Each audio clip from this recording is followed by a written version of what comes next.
Hello, আশা করি সবাই ভালো আছেন। নকশিকাঁথার জমিন এর ট্রেলার মুক্তি পেল। এই ট্রেলারটা কেমন হলো সে সম্পর্কে বলার আগে বলি যে এই সিনেমার ট্রেলারটা যে মুক্তি পেল এবং সিনেমাটা আসছে 27 ডিসেম্বর মুক্তি পাবে, কিন্তু এই সিনেমা নিয়ে যে ট্রেলার বা টিজারের কথা বলতেছি সেগুলা কোনোটাই কিন্তু ইউটিউবে নেই, শুধু আছে ফেসবুকে। তাও আবার আমি এটা খেয়াল করেছি মূলত যে এটার একজন অভিনেত্রী জয়া আহসান, যে কিনা এই সিনেমার সম্পর্কে নিয়ে তার ফেসবুক পেজে বিভিন্ন ধরনের পোস্ট দিচ্ছে বা শেয়ার দিচ্ছে ট্রেলার টিজার বা বিভিন্ন ধরনের ইন্টারভিউর কথা। এছাড়া ফেসবুকে হোক বা ইউটিউবে হোক তেমন কারো কোনো কথা বা প্রমোশন করা কোনো কিছুই দেখছি না, অথচ কয়েকদিনের মধ্যে সিনেমাটা মুক্তি পাবে। এই সিনেমাটা আরো প্রায় বছর তিনেক আগে থেকে নির্মাণ করা হয়েছে এবং এই 2024-এর মাঝামাঝিতে মুক্তি দেওয়ার কথা ছিল, কিন্তু বিভিন্ন কারণে আন্দোলনের কারণে এই সিনেমার মুক্তি দেওয়া হয়নি। এখন মুক্তি দেবে। সেটা কি মুক্তিযুদ্ধের চেতনা ভিত্তিক সিনেমা বলে এবং দেশের সরকার পাল্টে গেছে বলে এই মুক্তিযুদ্ধ ভিত্তিক সিনেমা নিয়ে আর প্রযোজক পরিচালকের আগ্রহ দেখাচ্ছে না, না তাদের সিনেমার প্রতি কনফিডেন্স নেই, সেটা তারাই ভালো জানে। তবে সিনেমা যেহেতু মুক্তি দিচ্ছে সেই হিসাবে এটা নিয়ে কথা বলা বা ইউটিউবেও এটা নিয়ে প্রচার করা উচিত ছিল। সে যাই হোক, মূলত এখন আমি বলবো যে ট্রেলারটা কেমন হলো। ট্রেলারটা আমার কাছে মোটামুটি ভালো লেগেছে এবং এটা আমরা মোটামুটি বুঝতে পেরেছি সিনেমার নাম এবং ট্রেলার দেখে যে এটা মূলত মুক্তিযুদ্ধের সময় যারা পুরুষেরা সরাসরি যুদ্ধ করেছে তাদের কাহিনীর চাইতে মূলত দেখাবে যেসব ফ্যামিলির থেকে পুরুষেরা যুদ্ধে চলে গিয়েছিল অথবা রাজাকারদের হাতে। এই সিনেমাতে আমরা বুঝতে পারছি যে রাজাকার হিসাবে এখানে ইরেশ জাকির অভিনয় করবে এবং সেখানে সে একজন দাড়ি টুপিওয়ালা একজন রাজাকার। তিনি রাজাকার বা পাকিস্তানি বাহিনীর হাতে যারা বা যেসব পুরুষ জীবন দিয়েছে, নিজেকে উৎসর্গ করেছে, আহত হয়েছে, তাদের ফ্যামিলিতে যারা নারীরা রয়েছে তারা সেই মুক্তিযুদ্ধের সময় কিভাবে দিন গুজরান করেছিল, কিভাবে সেই দুর্বিষহ সময়গুলো পার করেছিল, এটা আমরা মূলত এই সিনেমাতে বেশি দেখতে পাবো। যার জন্য এই সিনেমার ইংরেজি নাম হচ্ছে টেল অফ টু সিস্টার্স আর বাংলা হচ্ছে নকশিকাঁথার জমিন।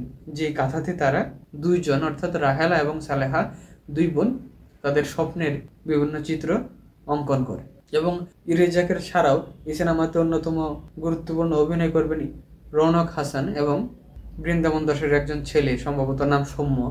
এবং এটা আরও একটু ক্লিয়ার হয়ে গেছে যে আমরা এটা মূলত ফাইটের চাইতে আমাদেরকে ইমোশনাল দিকটা বেশি টাচ করার কথা, কেননা এই টিজার বা ট্রেলার দুটোর মধ্যে ফাইটিং সিনগুলা বা ওইগুলা কিন্তু বা ফাইটগুলা এগুলো কিন্তু কম দেখানো হয়েছে। মূলত দেখানো হয়েছে তাদের ফ্যামিলিগত বন্ডিং, তাদের স্ট্রাগলটা যে তাদের চেহারাতে ভাসছে যে তারা দুঃখে কষ্টে আছে, এমনকি যদি তারা পারে তারা নিজেরা যুদ্ধ করবে অথবা যারা যুদ্ধ করেছে তাদের সাহায্য করবে। এই ধরনের ব্যাপারগুলো মূলত আমরা ট্রেলারে দেখতে পাচ্ছি এবং ব্যাপারটা খুব ইমোশনালি। আর একটা ব্যাপার হচ্ছে যে তারা খুব দরিদ্র, এইটাও উপস্থাপনা করা হবে, কারণ সিনেমার ট্রেলারের মধ্যে একটা জায়গা দেখাচ্ছে যে তারা শুয়োর পালছে। আর নর্মালি যারা হতদরিদ্র বা অত্যন্ত দরিদ্র ফ্যামিলির লোক তারাই বেশিরভাগ ক্ষেত্রে শুয়োর পালন করে থাকে।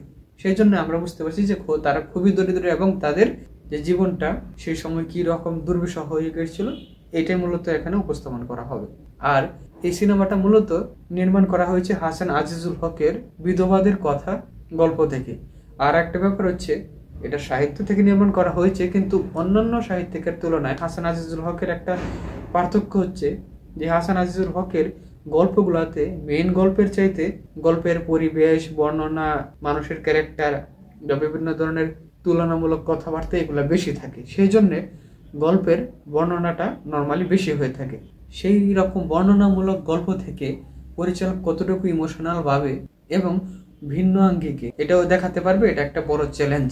তবে আশা করি পারবে, কারণ সিনেমাটা বেশ কিছু প্রতিযোগিতায় প্রশংসিত হয়েছে। আর সিনেমাটা মূলত ভিন্ন একটা গল্প আমাদেরকে দেওয়ার চেষ্টা করবে, কেননা নর্মালি আমরা ফ্রিডম ফাইটার নিয়ে যেসব সিনেমা দেখি সেগুলোতে তো পুরুষের যুদ্ধটাই মুখ্য করে দেখায়, এখানে দেখাবে নারীদের স্ট্রাগলটা। যে কারণে এটা অন্যান্য মুক্তিযুদ্ধের গল্পের তুলনায় একটু ভিন্ন টাইপের হবে। তাও দেখা যাক গল্পটা আমাদেরকে কতটুকু টাচ করতে পারে, আমরা এই সময়ে এসেও মুক্তিযুদ্ধ ভিত্তিক সিনেমা কতটুকু এনজয় করি।